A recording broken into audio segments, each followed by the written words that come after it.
चलिए अब समझिएगा समस्या क्या आएगी यहाँ पे। देखिए ये वाला स्टैंड था, लगभग खुल गया है।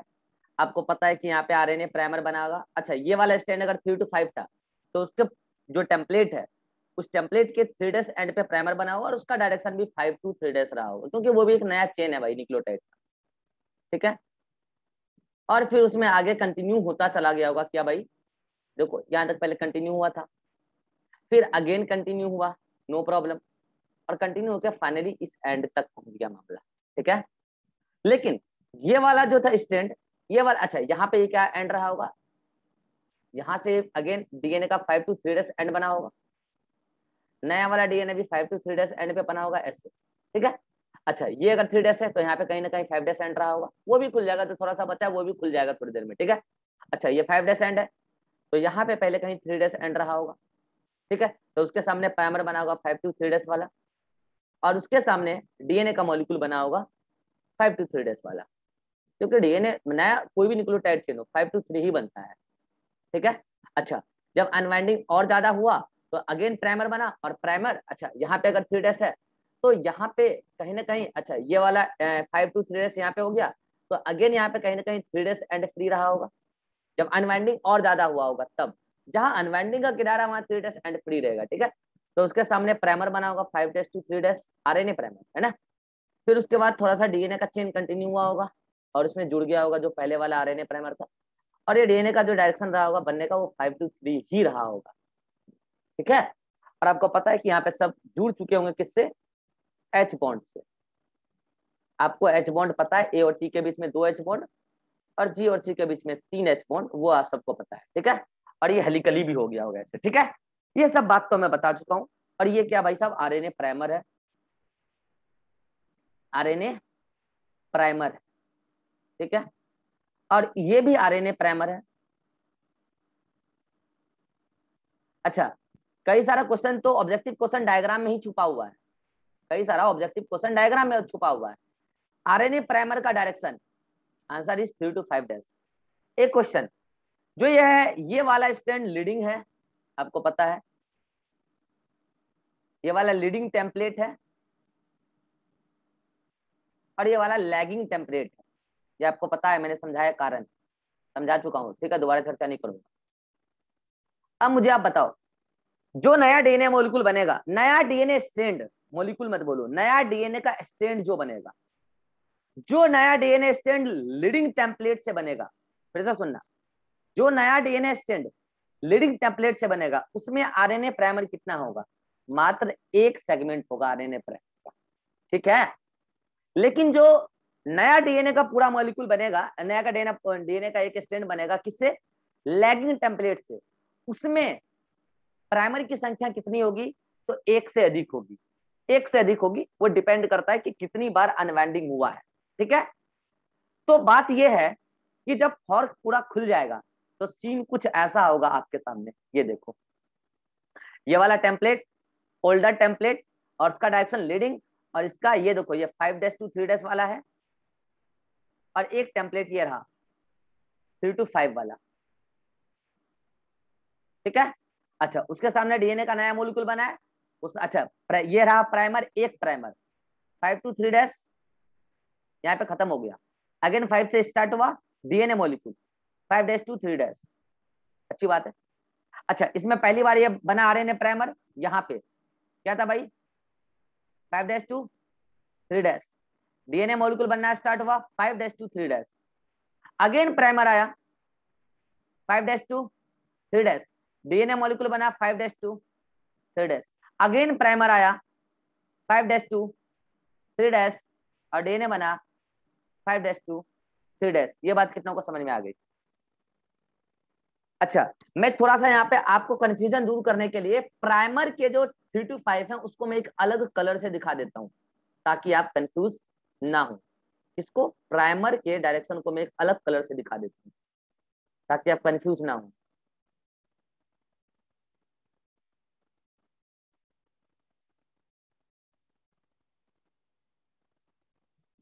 Just wait 1 second. देखिए यहाँ पे प्राइमर, ये भी 5 to 3 ही बना था। यहाँ पे प्राइमर, प्राइमर आरएनए का है लेकिन बनता तो 5 to 3 ही है ना, चलिए भाई, और ये ब्लैक वाला डायरेक्शन किसका? 5 to 3 डीएनए सेगमेंट का। तो अब आपके, अच्छा आपको ये भी पता होगा कि ये सब किससे जुड़े हुए हैं भाई, वो तो आपको पता है हाइड्रोजन बॉन्ड से जुड़े हुए हैं। इवन हेलिक्स बन चुके होंगे, हेलिकल बन चुका होगा स्ट्रक्चर, ठीक है, ये हाइड्रोजन बॉन्डिंग, ठीक है। अच्छा इसके बीच बीच में कौन सा बॉन्ड बना होगा? आपको पता है फॉस्फोएस्टर बॉन्ड, अरे पता है सब आपको यार, अब इतना क्या बोलूं मैं, ठीक है वो पता है आपको, ठीक है। तो मैं आपसे बात कर रहा था कि जब डीएनए रेप्लिकेशन हुआ तो 1 से 2 डीएनए बना। पहले मुझे एक बात यहाँ पे एक्सप्लेन करना है, तब मैं एक समस्या आपसे पूछूंगा, और वो बात क्या है कि मैं एक वर्ड लिखने जा रहा हूँ। जब डीएनए का सिंथेसिस कंप्लीशन हो गया तो मैं बोल रहा हूँ DNA replication is also semi discontinuous. क्या बोल रहा हूँ? Semi discontinuous. क्या इस वर्ड को कोई एक्सप्लेन कर सकता है? सेमी कंजर्वेटिव का अलग एक अलग चीज है, सुनना ध्यान से। 3 बातें होती है, एक होता है सेमी कंजर्वेटिव, लो मैं लिख देता हूं, एक बात होता है सेमी कंजर्वेटिव, एक बात होता है बाय डायरेक्शनल, और एक बात होता है सेमी डिसकंटिन्यूअस। ये तीनों वर्ड डीएनए रेप्लिकेशन के लिए यूज किया जाता है, और ये तीनों वर्ड बड़ा धांसू है, तीनों टेक्निकल वर्ड है। सेमी कंजर्वेटिव और बाय डायरेक्शनल समझा चुका हूं, फिर से रिपीट कर रहा हूं। सेमी कंजर्वेटिव का मतलब जब नया डीएनए मॉलिक्यूल बना, 1 से 2 डीएनए मॉलिक्यूल बना, तो हर डीएनए मॉलिक्यूल में ओल्डर स्ट्रैंड एक ही है, ब्राउन वाला, दिस इज सेमी कंजर्वेटिव। कितनों को समझ में आ गया सेमी कंजर्वेटिव? हाथ खड़ा कीजिए। This is semi conservative mode of DNA replication. Meselson Stahl ने प्रोकैरियोट में प्रूफ किया, टेलर और उनके साथियों ने यूकैरियोट में प्रूफ किया, ठीक है। अब बात कर रहे हैं बाय डायरेक्शनल। ये यहाँ पे क्या था? Initiation point, initiation point ORI site, ORI site के दोनों ही साइड, ओआरआई साइट के दोनों ही साइड रेप्लिकेशन चला, दिस इज बाय डायरेक्शनल। कितनों को बाय डायरेक्शनल क्लियर हो गया? हाथ खड़ा कीजिए। ओआरआई साइट के दोनों ही साइड रेप्लिकेशन चला, this is by directional mode of DNA replication. तीनों अलग अलग बातें हैं। आप चाहे तो अपने लैंग्वेज में नोट्स में लिखिए, आप अपने नोट्स को अपने लैंग्वेज के अकॉर्डिंग खूब मॉडिफाई कर सकते हैं, आपका फ्रीडम है, ठीक है। तीसरा वर्ड आज नया आया है आपके लिए, सेमी डिसकंटिन्यूअस। पता, आधे से अधिक बच्चे इस वर्ड को समझ ही नहीं पाते, आधे से अधिक बच्चे इस सेमी डिसकंटिन्यूअस को सेमी कंजर्वेटिव ही समझ बैठते हैं, सच बता रहा हूं मैं। वो सेमी डिसकंटिन्यूअस को सेमी कंजर्वेटिव ही समझ बैठते हैं, जबकि ऐसा नहीं है। वर्ड साफ तौर, अच्छा देखो यहाँ क्या लिखा है, सेमी कंजर्व। कंजर्व मतलब पुरानी चीज बच जाना, तो नया डीएनए मॉलिक्यूल में आधी चीज ही पुरानी चीज बचती है, तो इसलिए बोला सेमी कंजर्वेटिव। यहाँ क्या लिखा है? Semi discontinuous. सेमी मतलब आधा, और डिसकंटिन्यूअस का मतलब समझ रहे हो? डीएनए का जो नया स्ट्रैंड बन रहा है वो डिसकंटिन्यूअस मैनर में बन रहा है, मगर डीएनए का 2 स्ट्रैंड बनता है नया, क्योंकि दोनों स्ट्रैंड टेम्पलेट की तरह किया है ओल्डर वाला। तो जब डीएनए का 2 स्ट्रैंड नया बनता है तो एक ही स्ट्रैंड डिसकंटिन्यूअस मैनर में बनता है, इसलिए वर्ड यूज किए सेमी, क्योंकि डीएनए का एक ही स्ट्रैंड डिसकंटिन्यूअस मैनर में बनता है और वो टुकड़ों में बनता है, इसलिए वर्ड यूज किया डिसकंटिन्यूअस। कितनों को समझ में आया कि सेमी डिसकंटिन्यूअस और सेमी कंजर्वेटिव अलग अलग बातें हैं? अरे आप तो वीडियो देखना, टीचर भी एक ही समझते हैं, वो मंडी वाले टीचर, अलग अलग स्टेट में मंडी खुलता है ना जहाँ पे टीचरों का भीड़ रहता है, एक के बता देते हैं, एक के बेटा दोनों, सेमी कंजर्वेटिव और सेमी डिसकंटिन्यूअस। एनसीईआरटी में लिखा है ऐसा, ये वो बोल देंगे, और ये बोल देंगे एनसीईआरटी में लिखा है, जबकि एनसीईआरटी में सेमी डिसकंटिन्यूअस वर्ड यूज नहीं किया गया, सेमी कंजर्वेटिव वर्ड यूज किया गया, ठीक है। लेकिन मैंने आपको समझा दिया कि भाई साहब सेमी का मतलब आधा होता है, बस सच है, ठीक है। डिसकंटिन्यूअस का मतलब क्या होता है कि डिसकंटिन्यूअस मतलब फ्रैगमेंट्स में बनना है, ठीक है। चलो ये वर्ड भी मैंने आपको डील कर दिया। एक बहुत तगड़ा सवाल आपसे पूछा जाता है, बोर्ड का भी फेवरेट सवाल है ये, जब बोर्ड में हाई लेवल का क्वेश्चन पूछा जाता है ना तब ये क्वेश्चन आता है, अदरवाइज पीएमटी में। ओकाजाकी फ्रैगमेंट बनने का कारण क्या है? What is Okazaki fragment? Here, here this is Okazaki fragment. 1 2 3, here 3 Okazaki fragment बनने का कारण क्या है? मैं फिर बता चुका हूँ, मैं पहले भी बताऊँ फिर बता रहा हूँ। ओकाजाकी फ्रैगमेंट का कारण ये है, बनने का कारण ये है कि अगर डीएनए का पूरा स्ट्रैंड एक ही बार में खुल जाता तो ओकाजाकी फ्रैगमेंट बनने का कोई सीन ही नहीं होता। बोलो क्यों? डीएनए का पूरा स्ट्रैंड खुल जाता तो यहीं से स्टार्ट होते ना, वो भी कंटिन्यूअस ही बन जाता, चक्कर ही क्या था। कितनों को समझ में आया? ये एक बार में सारा स्ट्रैंड नहीं खुलता है, पूरा एंटायर लेंथ नहीं खुलता है, इसीलिए ओकाजाकी फ्रैगमेंट बनाना पड़ता है, और वो भी केवल 5 to 3 days वाले टेम्पलेट में ही बनता है। 3 to 5 वाले टेम्पलेट में, मतलब लैगिंग वाले में ही बनता है, लीडिंग वाले में नहीं बनता ओकाजाकी फ्रैगमेंट। तो कारण पूछे तो आप क्या बोलोगे? कारण कि डीएनए का एंटायर लेंथ एक बार में नहीं खुलता है। क्यों नहीं खुलता? उतना एनर्जी लिविंग सिस्टम के अंदर नहीं होता है। अच्छा एक बात और बता दूं, ये ओकाजाकी फ्रैगमेंट नहीं बनेगा अगर हम टेस्ट ट्यूब में इन विट्रो डीएनए रेप्लिकेशन कराएंगे ना, बायोटेक में खूब कराएंगे, ठीक है। तो वहां पे हम लैब में ओकाजाकी फ्रैगमेंट की बात ही नहीं करते। लैब में तो हम कुछ भी कर सकते हैं ना, एट अ टाइम पूरा एनर्जी दे सकते हैं ना। लिविंग सिस्टम के अंदर एट अ टाइम उतना एनर्जी नहीं आता है। लैब में तो मेरा मर्जी है, हम तो एनर्जी का सोर्स कुछ और ही कर देंगे ना। समझ में आ रहा है क्या बोल रहा हूँ मैं? या फिर एक ही बार में उतना एनर्जी का सोर्स डाल देंगे ना। तो लैब में ओकाजाकी फ्रैगमेंट नहीं बनता, उसमें एक ही बार में इंस्टेंटली पूरा स्टेंट खुलता है और इंस्टेंटली पूरा रेप्लिकेशन हो जाता है। तो लैब का अलग चक्कर है, ठीक है। वो बात हम आपसे बात करेंगे बायोटेक में, ठीक है। तो ये बात आपसे अगर कोई पूछे, नोट्स में मैंने लिख के भेज दिया है, अपडेट करके अभी फोटो भेज दूंगा, अपडेट हो चुका है, फोटो भेज दूंगा, ठीक है। तो ये बात है कि ओकाजाकी फ्रैगमेंट बनने का कारण क्या है, तो आप कारण केवल यही बोलोगे क्या कि साहब एक बार में एंटायर डीएनए लेंथ नहीं खुलता है, अनवाइंडिंग नहीं होता, रह रह के अनवाइंडिंग होता है। अनवाइंडिंग इज कंटिन्यूअस प्रोसेस, होता रहता है। तो न्यू स्ट्रैंड का भी बनना होता रहता है, इस चक्कर में वो सेगमेंट में बनता है लैगिंग स्ट्रैंड पर, लेकिन लीडिंग में उसी में कंटिन्यू हो जाता है, पूरा जो नया बन रहा है उसी में कंटिन्यूटी हो जाता है, ठीक है। कई सारे लोग, टीचर लोग क्या करते हैं, ओकाजाकी फ्रैगमेंट के बनने का एक और कारण बताते हैं, वो मुझे फर्जी कारण लगता है। वो बोलते हैं ना कि नए बनने वाले स्ट्रैंड का डायरेक्शन हमेशा 5 to 3 होता है। नए बनने वाले स्ट्रैंड का डायरेक्शन हमेशा 5 to 3 होता है, इसीलिए ओकाजाकी फ्रैगमेंट बनता है। और वो डायग्राम में बताएंगे भी सही, कैसे सुनना। वो बोलेंगे कि नया डीएनए का स्ट्रैंड इधर से इधर नहीं बन सकता है, 3 to 5 नहीं बन सकता है, इधर से इधर ही बनना है। और वो ये भी बोलेंगे अगर 3 to 5 बनने की परमेबिलिटी होती तो ये इधर से इधर कंटिन्यू हो जाता। वोट वाला बात काय के लिए कर रहे हैं? ये सभी को पता है कि नया स्ट्रैंड जो है 5 to 3 बनता है। और आप तो ये कारण दे रहे हो ना, तो आप मेन कारण छोड़ दे रहे हो क्या, कि अनवाइंडिंग पूरा डीएनए में नहीं होता है। तो अगर आप उसको छोड़ दोगे तो चलो मैं ऐसा मान लेता हूँ कि अनवाइंडिंग अगर पूरे डीएनए में एक साथ हो गया, तब बोलो, अरे तब बोलो। और दूसरा बात आप जो ये कर रहे हो ना, ओकाजाकी फ्रैगमेंट का कारण जो ये बता रहे हो कि नए बनने वाले स्ट्रैंड का डायरेक्शन हमेशा 5 to 3 होता है, तो अगर आप ये बोलोगे कि इसमें ऐसे होता तो कंटिन्यूअस हो जाता, डिसकंटिन्यूअस होने की संभावना ही नहीं थी। तो अगर इसमें आप ऐसा कंटिन्यूअस कराओगे ना 3 to 5, तो इसमें डिसकंटिन्यूअस हो जाएगा। समझ में आया मैं क्या बोल रहा हूँ? कितनों को समझ में आ गया? अरे वो फर्जी मास्टरों का कारण गलत है, समझ में आ रहा है भाई? मैं जो बोलता हूँ ऑन रिकॉर्ड बोलता हूँ और अपना बात बैक नहीं लेता हूँ। हाँ, जहां मेरी गलती रहती है वहां मैं बैक ले लेता हूँ। Mistake, tongue slip, that is tongue slip बोलो, ठीक है, that is tongue tongue slip. लेकिन कंसेप्ट ही गलत पढ़ा दूं ऐसा होता ही नहीं है, या तो पढ़ाता नहीं और पढ़ाता हूं तो सही पढ़ाता हूँ। ये फर्जी का, हाँ कारण क्या है, एक्चुअल कारण क्या है मैं बता रहा हूँ। एक्चुअल कारण ये है कि लिविंग सिस्टम के अंदर एट अ टाइम इतना एनर्जी नहीं होता है कि वो पूरे एंटायर डीएनए का लेंथ अनवाइंड कर ले, नहीं होता है इतना। इसीलिए ओकाजाकी फ्रैगमेंट बनाना पड़ता है।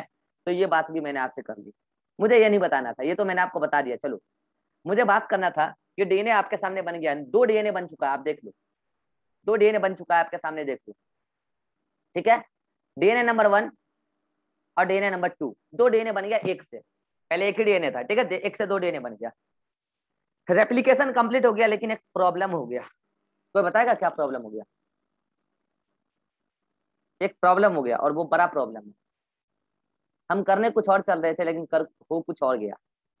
हम करने चले थे डीएनए एप्लीकेशन, लेकिन गलती से कुछ और हो रहा है और वो मजबूरी है। चलो रिवा पहले बताओ, समझ में आया क्या गलती हो रहा है? हमसे नहीं हो रहा है, नो सेल से सर, हो रहा है। हाँ बोलो क्या गलती हो रहा है? नहीं पता। नहीं पता है। ज्योति,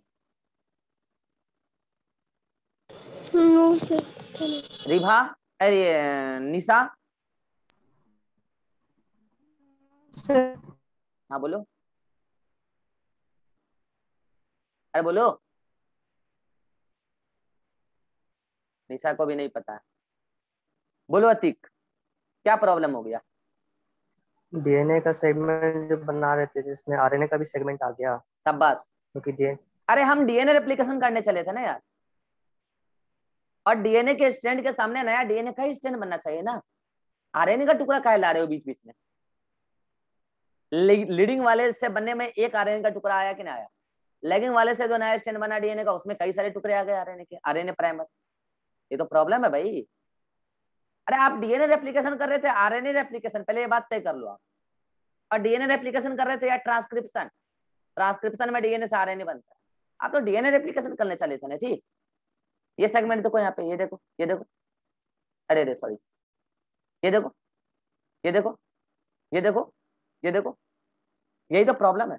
डीएनए के सेगमेंट में आरएनए आ रहा है, तब तो ऐसे जब जब डीएनए का रेप्लिकेशन होगा आरएनए ही बनते जाएगा, तो एक समय आरएनए ही आरएनए रहेगा। अच्छा, ये बात ध्यान रखना, जब मैं आपको आरएनए वर्ड पढ़ाऊंगा ना, तो ये बात मैं आपको फिर से रिकॉल कराऊंगा। ये बातें भी प्रूफ करती है कि डीएनए रेप्लिकेशन के दौरान आरएनए बनता ही बनता है, बनना ही पड़ेगा टुकड़ा। ये बातें भी प्रूफ करती है आरएनए डोमिनेंस को, लिविंग वर्ल्ड में आरएनए डोमिनेंस। याद दिलाऊंगा मैं, तभी याद दिलाऊंगा, डोंट वरी, ठीक है। तो अभी तो बस आप इतना ध्यान रखो कि भाई ये जो आरएनए का प्राइमर है, ये प्रॉब्लम है। अरे हम ये थोड़ी बनाने चले थे, हम तो डीएनए से डीएनए बनाने चले थे ना यार, हम तो डीएनए रेप्लिकेशन पढ़ रहे थे ना। कितनों को समझ में आया प्रॉब्लम क्या है? कितनों को समझ में आया प्रॉब्लम क्या है? इस प्रॉब्लम का निदान क्या है, या इस प्रॉब्लम से निपटारा कैसे पाए? तो इस प्रॉब्लम से निपटारा पाने के लिए अब हम बुलाएंगे किसको? जो इस डीएनए पॉलीमरेज को काट के हटा सकता है, जो इस डीएनए पॉलीमरेज को काट के हटा सकता है। और वो सर कौन है? आरएनए पॉलीमरेज ना?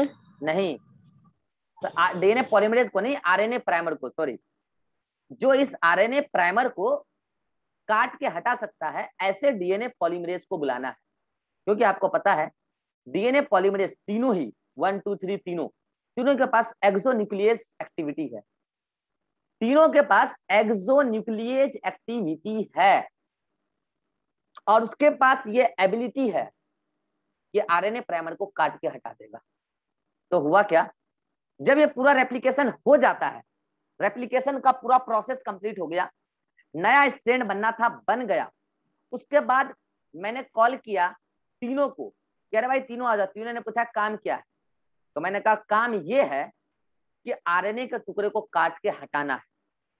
चलो आप तीनों बताओ कि उस तीनों में, आप लोग सभी बताओ चैट में कि जब मैंने तीनों को बुलाया 1 2 3 डीएनए पॉलीमरेज तीनों को, और मैंने काम ये बोला तीनों को कॉल पे कि भाई आरएनए प्राइमर को काट के हटाना है, मतलब प्राइमर को रिमूव करना है, तो इन तीनों में कौन दौड़ के आया होगा सबसे पहले? सभी लोग चैट में बताइए, कौन सबसे पहले दौड़ के आया होगा?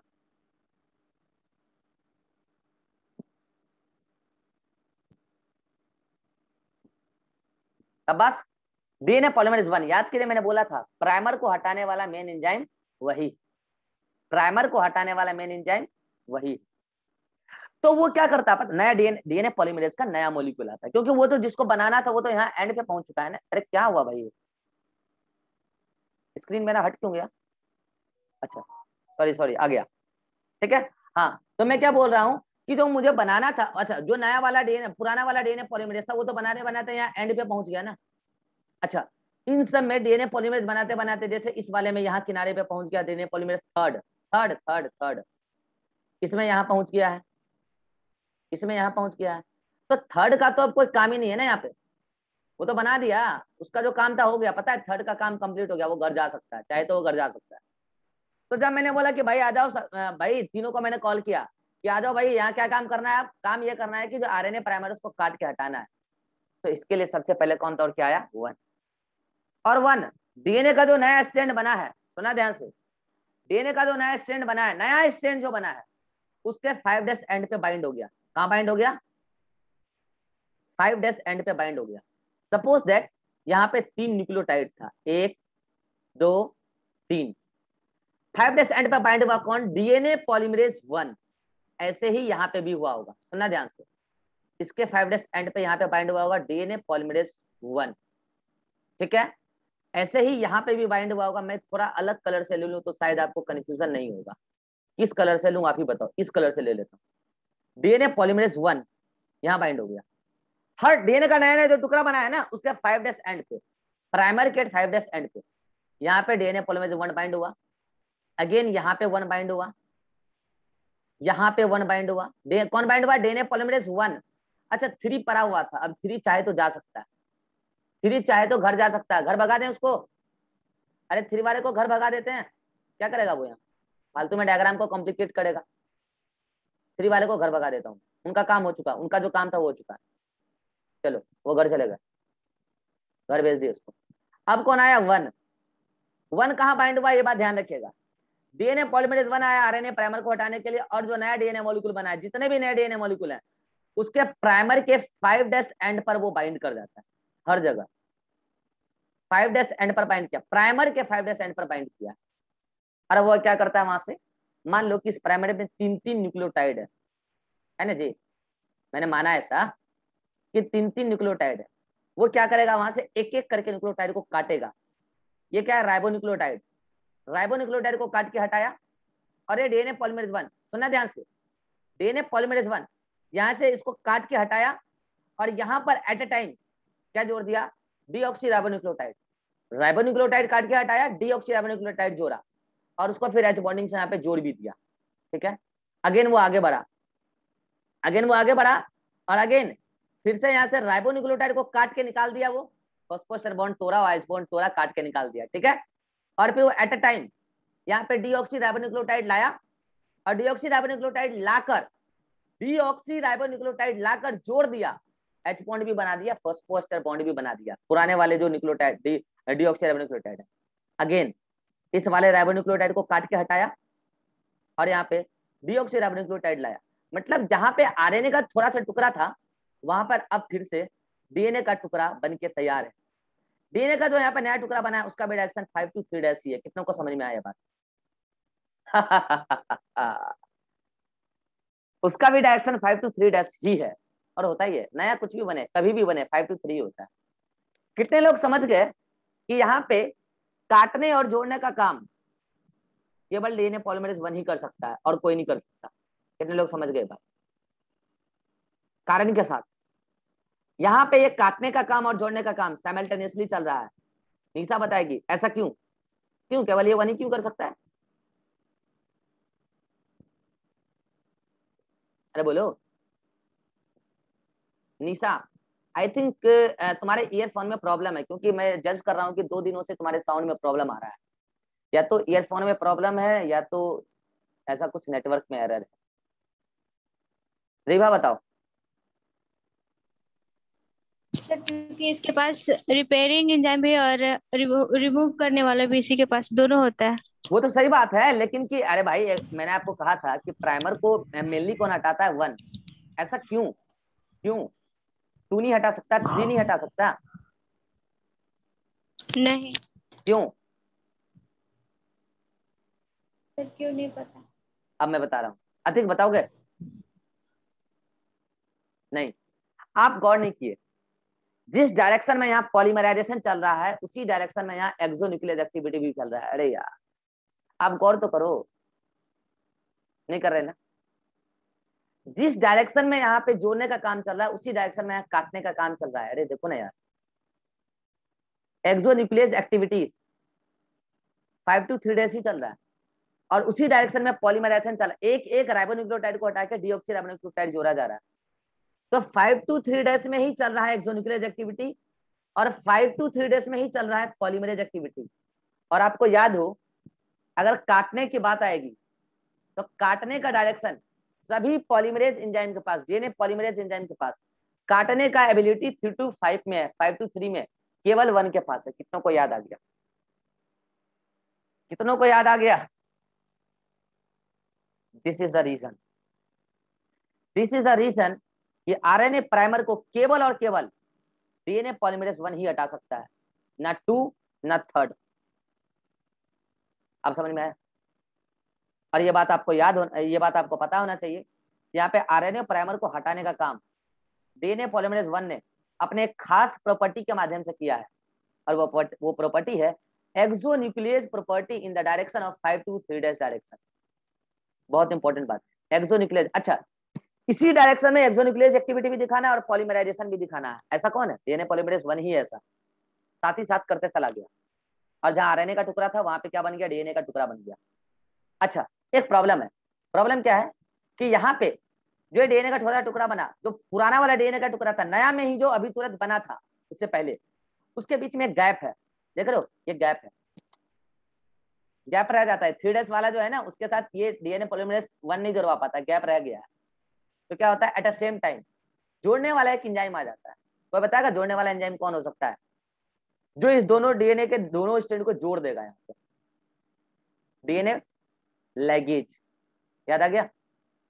अरे डीएनए लैगेज वो क्या करेगा, इन दोनों को बस यहाँ पे बाइंड कर देगा। डीएनए लैगेज आएगा, इन दोनों को बाइंड कर देगा। कितनों को याद आ गया? डीएनए लैगेज डीएनए के दोनों सेगमेंट को बाइंड करने के लिए यहाँ पहुंच सकता है। बस इतना काम हुआ है। जितना काम यहाँ पे डीएनए पॉलीमरेज 1 ने किया एंड देन बाद में डीएनए लाइगेज ने किया, ये सेम काम इसमें कई जगह होगा। करके दिखाऊं? अरे करके दिखाऊं? चलो आ जाओ इधर, एक जगह करके दिखाऊंगा, बाकी जगह समझ जाना। यहाँ पे मान लो 3 न्यूक्लियोटाइड था, एक को निकाला राइबोन्यूक्लियोटाइड, क्या जोड़ा? डीऑक्सीराइबोन्यूक्लियोटाइड। एक को निकाला राइबोन्यूक्लियोटाइड, क्या जोड़ा? डीऑक्सीराइबोन्यूक्लियोटाइड। एक को निकाला राइबोन्यूक्लियोटाइड, क्या जोड़ा वहां पे? डीऑक्सीराइबोन्यूक्लियोटाइड। क्या तैयार हो गया? डीएनए का थोड़ा सा चेन तैयार हो गया। लेकिन पुराने वाले डीएनए के साथ वहां पे गैप है। कौन आया? DNA luggage. अरे कौन आया? DNA luggage. जोड़ दिया दोनों को। आगे आ जाओ, आगे आ जाओ, यहाँ पे आ जाओ। कौन? डीएनए पॉलीमरेज 1 राइबोन्यूक्लियोटाइड को हटाया, साइटोप्लाज्म से ले लिया क्या? डीऑक्सीराइबोन्यूक्लियोटाइड जोड़ दिया। राइबोन्यूक्लियोटाइड को हटाया, डीऑक्सीराइबोन्यूक्लियोटाइड को जोड़ दिया। राइबोन्यूक्लियोटाइड को हटाया, डीऑक्सीराइबोन्यूक्लियोटाइड को जोड़ दिया। जहां आरएनए का थोड़ा सा टुकड़ा था वहां डीएनए का टुकड़ा बन गया। लेकिन पहले इस यहाँ पे, इसके यहाँ पे भी गैप रह गया और यहाँ पे भी गैप रह गया, ये है ना, ये गैप रह गया, कोई बात नहीं है। डीएनए लैगेज आएगा, जोड़ देगा सबको। डीएनए लैगेज का काम ही जोड़ना। आगे आ जाओ।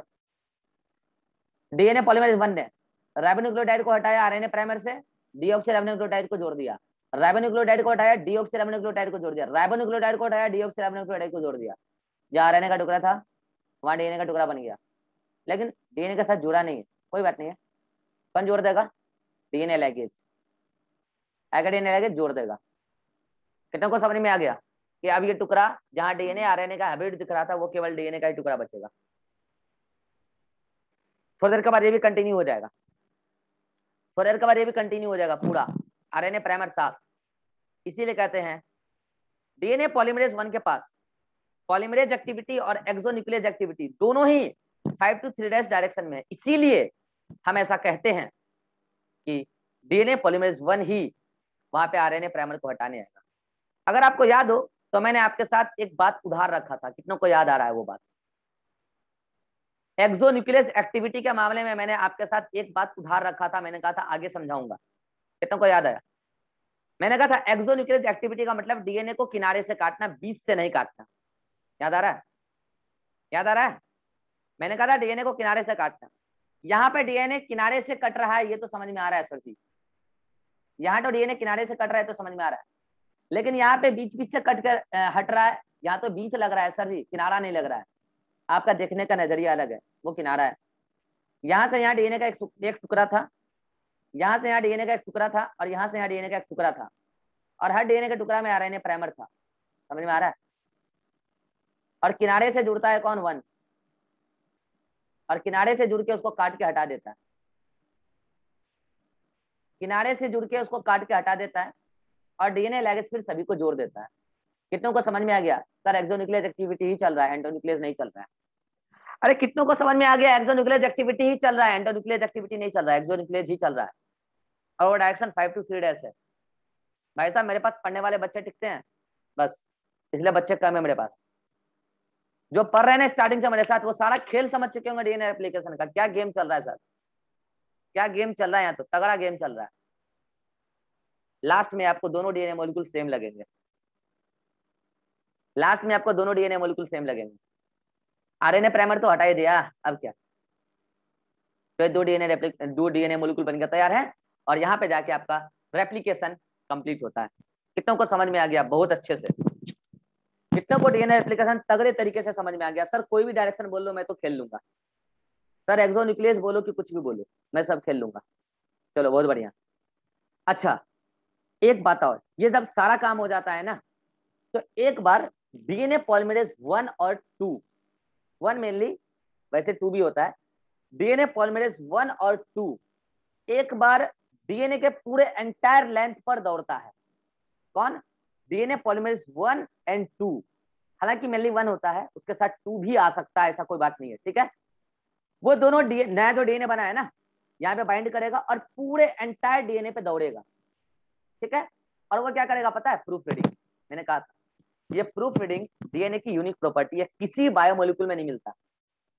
और पता है वो क्या करेगा, कई बार क्या होता है ना पता है, मान लो गलती से अगर यहाँ एडेनिन था तो यहाँ थायमिन लगना था, लेकिन गलती से यहाँ साइटोसिन लग गया, गलती से हो गया था। ये गलती किससे हुआ था पता है, डीएनए पॉलीमरेज थर्ड से। हेलो हेलो, ये गलती डीएनए पॉलीमरेज थर्ड से हुआ था, हो गया था, वो तो भाग गया घर, ठीक है। तो जब अच्छा एक गलती और हो गया, मान लो सपोज दैट कि यहाँ पे डीएनए पॉलीमरेज थर्ड ने इस स्टेप पर कुछ जोड़ा ही नहीं, फॉस्फोएस्टर बॉन्ड यहाँ पे बना और आगे बढ़ गया, लेकिन यहाँ पे कोई न्यूक्लियोटाइड नहीं था, जबकि यहाँ एक न्यूक्लियोटाइड था और वो था कौन, साइटोसिन, ठीक है। तो यहाँ पे भी एक गलती रहा। गलती दो टाइप के हो सकते हैं, एक गलती क्या हो सकता है, ध्यान दीजिएगा, हेलो, एक गलती क्या हो सकता है, यहाँ पे गैप रह गया, और एक गलती क्या हो सकता है, रॉन्ग बेस यहाँ पे प्लेस हो गया, ठीक है।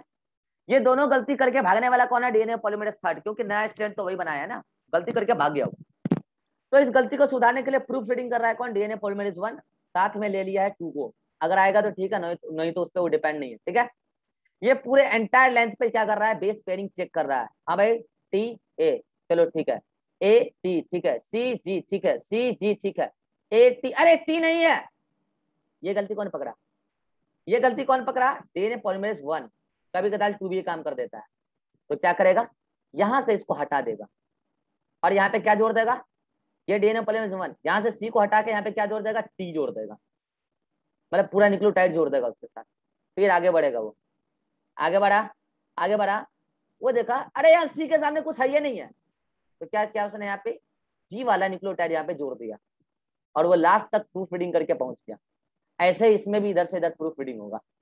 इसका मतलब डीएनए एप्लीकेशन जब खत्म हो जाता है, प्राइमर भी हट जाता है, तब जाके डीएनए पॉलीमरेज 1 और 2 प्रूफ रीडिंग करने का काम करता है, मेनली 1 करता है, साथ में 2 भी। प्रूफ रीडिंग में क्या करता है, अगर डीएनए का नया कोई चेन बना है और वो ओल्डर स्ट्रैंड के साथ कॉम्प्लीमेंट्री मैनर में बना है, तो अगर कोई रॉन्ग बेस वहां पे प्लेस हो गया है तो उसको हटा के अप्रोप्रिएट बेस वहां पे जोड़ देगा। अगर गैप छूट गया है तो वहां पे लाके गैप को ऐसे नहीं जोड़ा जाता, वहां पे गैप को एक न्यूक्लियोटाइड लाके, जो अप्रोप्रिएट न्यूक्लियोटाइड होगा, लाके जोड़ देंगे। तो कितना तगड़ा काम चल रहा है। आपको लगता है कभी इतना ज्यादा प्रूफ रीडिंग के बाद कोई गलती का चांसेस लगता है? अगर फिर भी गलती हो गया तो म्यूटेशन, अगर फिर भी गलती हो गया उसी को म्यूटेशन बोलते हैं। जेनेटिक कोड में चेंज आ जाएगा, जेनेटिक मटेरियल में चेंज आ जाएगा, इसलिए कहते हैं म्यूटेशन रेयर है। अरे भाई साहब बहुत तगड़ा काम चल रहा है, डीएनए रेप्लिकेशन के दौरान म्यूटेशन होने की संभावना बिल्कुल कम है, बिल्कुल। Natural mutation are very very very very rare, very very rare. Natural mutation are very very rare, क्योंकि नेचुरल म्यूटेशन डीएनए रेप्लिकेशन के दौरान गलती से हो सकता है, और वो गलती 2 तरीके का, एक रॉन्ग बेस पेयर और एक गैप। और अगर ये बचता है तो डीएनए पॉलीमरेज उसको ठीक भी कर लेता है, फिर भी नहीं कर पाया तो म्यूटेशन। इसलिए कहते हैं natural mutation are very very rare. कितनों को बात समझ में आ रही है मैं जो बोल रहा हूँ? कितनों को पल्ले पड़ रही है मैं जो बोल रहा हूँ? पढ़ रही है पल्ले?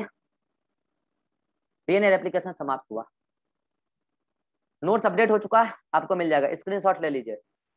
डीएनए रेप्लिकेशन समाप्त हुआ। आज क्या कीजिएगा आप, नोट्स में पूरा डीएनए रेप्लिकेशन का फिर से पढ़िएगा, पहले अपडेट कर लीजिएगा। मैं अभी जस्ट आपको भेज दूंगा ग्रुप में अपडेट, नोट्स का अपडेट अभी जस्ट भेजूंगा, ठीक है। पहले अपडेट कर लीजिएगा, पूरा नोट्स एक बार फिर से पढ़िएगा डीएनए रेप्लिकेशन। उसके बाद एनसीईआरटी में 12th एनसीईआरटी में क्या कीजिएगा, पेज नंबर 106 से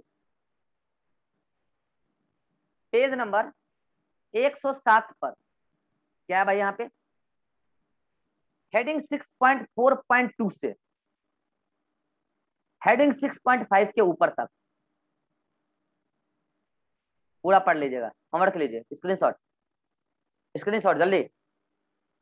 और इतना बढ़िया से पढ़ लीजिएगा, इतना बढ़िया से पढ़ लीजिएगा कि कोई डाउट ना बचे, ठीक है। फिर भी कोई डाउट बचेगा तो हम नेक्स्ट क्लास में जरूर डिस्कस करेंगे। अगर अभी भी कोई डाउट है, वो कभी भी माइक ऑन नहीं हो रहा, अच्छा कोई बात नहीं है। तो अगर अभी भी आपको कोई डाउट है तो आप जल्दी से बोल सकते हैं। किसी को कोई डाउट है? अतीक को doubt? No sir. Jyoti? No sir. Ribha? No sir. Nisha? No sir. चलिए हम मिलते हैं नेक्स्ट क्लास में, और नेक्स्ट क्लास में हम डीएनए रेप्लिकेशन के बारे में कुछ और बातें करेंगे, तब हम पढ़ेंगे आरएनए, ठीक है। अच्छे से पढ़ के आइएगा, होमवर्क भी आज मैं आपको भेजूंगा। ये सब कुछ करने के बाद मॉड्यूल लगा लीजिएगा क्वेश्चन, ठीक है। मिलते हैं नेक्स्ट क्लास में, बाय बाय, टेक केयर।